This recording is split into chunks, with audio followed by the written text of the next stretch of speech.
Les cycles menstruels normaux sont compris entre 21 et 35 jours.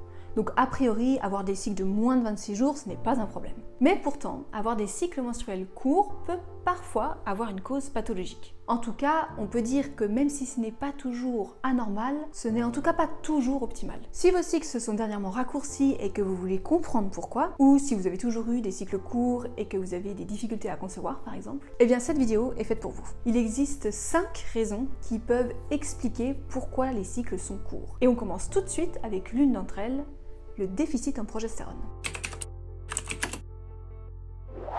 Pour comprendre les raisons des cycles courts, et en particulier pour le déficit en progestérone, il faut déjà comprendre le jeu hormonal du cycle. Donc un petit rappel s'impose. Le cycle menstruel commence au premier jour des règles et se termine aux règles suivantes. Et en principe, on a une ovulation plus ou moins au milieu. 2 hormones entrent alors en jeu pour que tout ça se déroule. Les oestrogènes au début, pendant environ 10 à 25 jours. Puis après l'ovulation, c'est la progestérone. Et encore un peu les oestrogènes qui sont sécrétés. Et ça pendant 10 à 16 jours.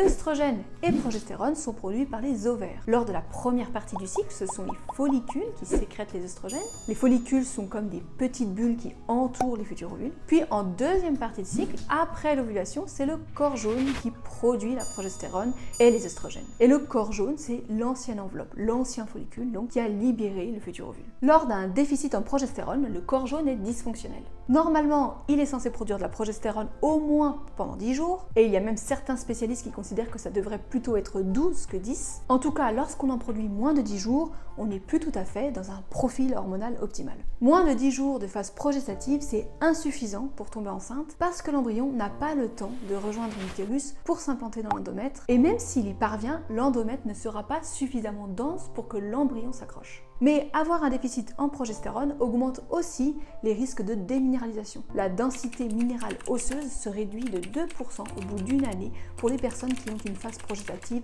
inférieure à 10 jours. Et je vous mets les liens en description de l'étude qui a fait ce constat.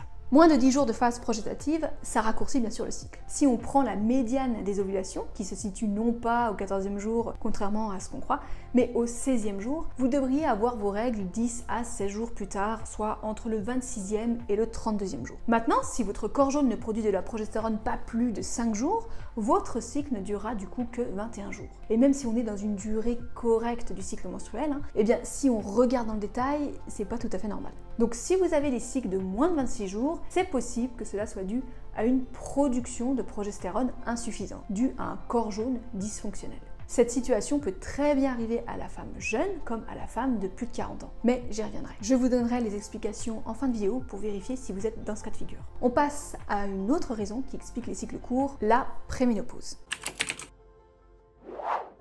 La préménopause, c'est-à-dire les années qui suivent l'arrêt complet et définitif des règles, est une période où l'on observe des cycles menstruels de plus en plus courts. Parfois un syndrome prémenstruel plus prononcé en prime, et parfois des règles très légères ou à l'inverse très abondantes. Bref, ça correspond à la désinstallation des cycles menstruels et ça peut commencer jusqu'à 7-8 ans avant la dite ménopause. Donc assez souvent au début de la quarantaine. Pendant ces années, les cycles ont tendance à se raccourcir parce que dans un premier temps, on va ovuler de plus en plus tôt.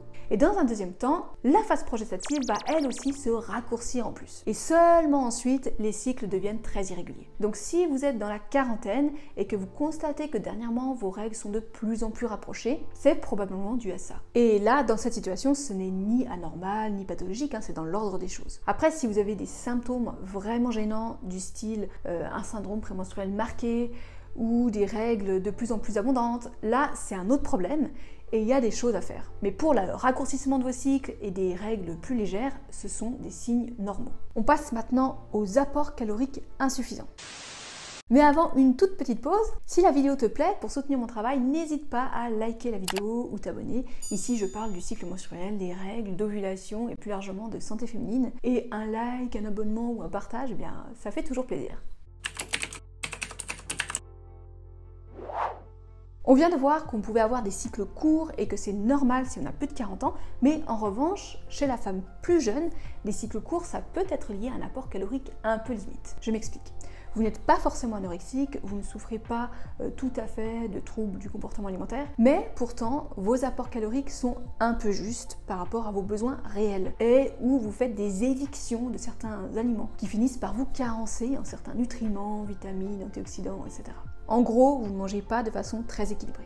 Et c'est ça qui raccourcit vos cycles. En tout cas, c'est le constat que je fais depuis le temps que j'accompagne des personnes cyclées. C'est-à-dire que quand les troubles alimentaires sont très prononcés ou que la quantité de sport est vraiment très importante, on bascule carrément dans une absence de cycle, ou des cycles très longs. On appelle ça l'aménorrhée hypothalamique fonctionnelle. Mais le stade d'avant, ça semble être des cycles de plus en plus courts. En fait, un peu comme avec la préménopause, on commence par avoir des cycles de plus en plus courts, puis ensuite, ici dans ce contexte, si l'apport calorique diminue encore plus, ou éventuellement si les dépenses caloriques augmentent, donc si vous faites plus de sport, les cycles sont de plus en plus longs parce que les ovulations sont de plus en plus rares. Alors pourquoi ça se passe comme ça? Ma supposition, c'est que comme l'apport calorique est limite, il y a moins de follicules qui maturent au cours de chaque cycle, ce qui fait qu'il y a aussi moins de compétition entre les follicules pour qu'il y en ait un de sélectionné qui va permettre de libérer l'ovocyte. Du coup, l'ovulation arrive plus tôt dans le cycle, ce qui va raccourcir bien sûr la durée totale du cycle menstruel. Souvent, ce sont des personnes qui ont du coup aussi des règles très courtes et très peu abondantes. On passe à la quatrième raison qui rend les cycles courts, l'hyperthyroïdie.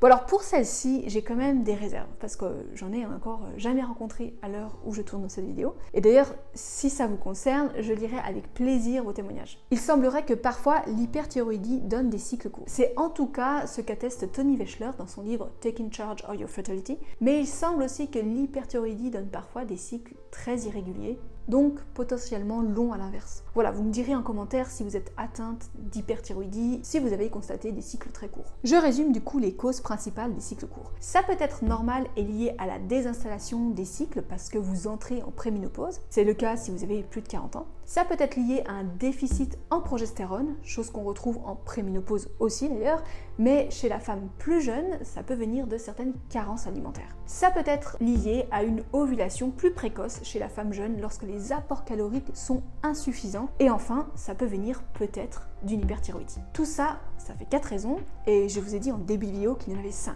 Donc je vous donne la dernière dans une minute, mais avant, comment fait-on pour savoir qu'on a un déficit en progestérone ou qu'on ovule plus tôt ?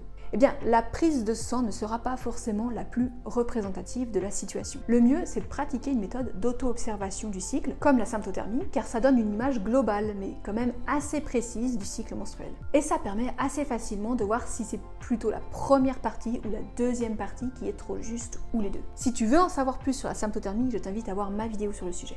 Finalement, pour la dernière raison qui explique que vos cycles sont courts, c'est que ce que vous prenez pour des règles ne sont en fait pas de vraies règles, mais des saignements intermenstruels. Et oui, car tous les saignements qui sortent par le vagin ne sont pas des règles. Et pour en savoir plus, je te renvoie sur ma vidéo qui explique les différentes sortes de saignements. On se retrouve donc tout de suite dans cette prochaine vidéo. À tout de suite.